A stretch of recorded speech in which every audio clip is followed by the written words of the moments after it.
আসসালামু আলাইকুম বন্ধুরা। আবারও একটা নতুন ভিডিও নিয়ে আপনাদের মাঝে হাজির হলাম। দেখেন, আমাদের ভৈরব নদীতে কত সুন্দর নৌকা সারি, দেখেন কত বড় একটা কার্গো যাচ্ছে দেখছেন? আসলে অনেক বড় কার্গো। আর দেখেন পরিবেশটা অনেক সুন্দর। দেখেন কত সুন্দর নৌকাগুলো সারি বাই সারি আছে। আসলে দেখলে মনে কত সুন্দর না ভালো লাগে দেখেন। আর এখানের দৃশ্যটাও কিন্তু অনেক সুন্দর। আজকে আমরা চলে আইছি সেই নোয়াপাড়া অভয়নগর, নোয়াপাড়া খেয়াঘাটে। সেখানে নৌকা সারি দেখতেছি, অনেক ভালো লাগতেছে। আর এর গা ঘেঁষে চলে গেছে নদীটা, তাতে দেখলে আরো ভালো লাগে। তবে আজকে আসার এখানে একটা উদ্দেশ্য আছে। এখানে একটা ভাসমান একটা রেস্টুরেন্ট হয়েছে নতুন আকারে।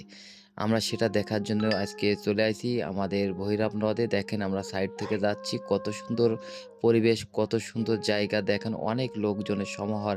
আসলে দেখতে মনটা ভরে যায়। এটা হলো নোয়াপাড়া খেয়াঘাট। এবং এর সাইডেই কিন্তু সে ভাসমান সেতুটা আছে, যেটা আমরা দেখার জন্য আসছি। একটু পরে আপনাদের মাঝে আমি সেই সেতুটাও দেখাবো।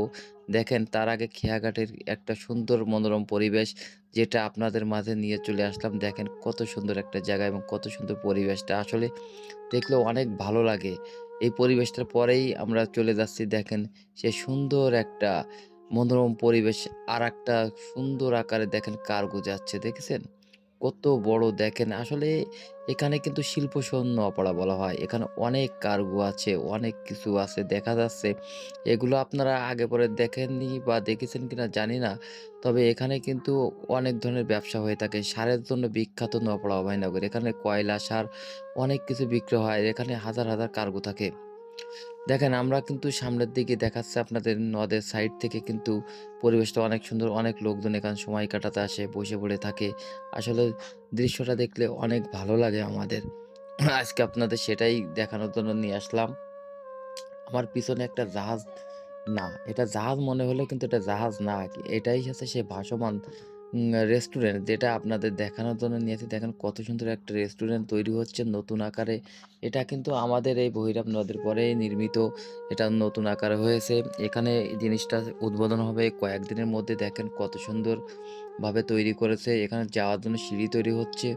এটার নিচেই কিন্তু ড্রাম দিয়ে তৈরি করা এই ভাসমান সেতু।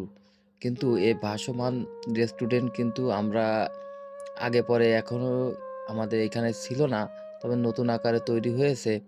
আর এটা দেখার জন্য অনেক লোকজন এখানে আসে। যেরকম আজকে আমি আপনাদের মাঝে চলে আসছি। আপনারা দেখতে থাকুন আর উম দৃশ্যটা উপভোগ করুন। দেখেন কত সুন্দর একটা জায়গা আমি আপনাদের ঘুরিয়ে, ঘুরিয়ে দেখাচ্ছি। আমার সঙ্গেই থাকবেন।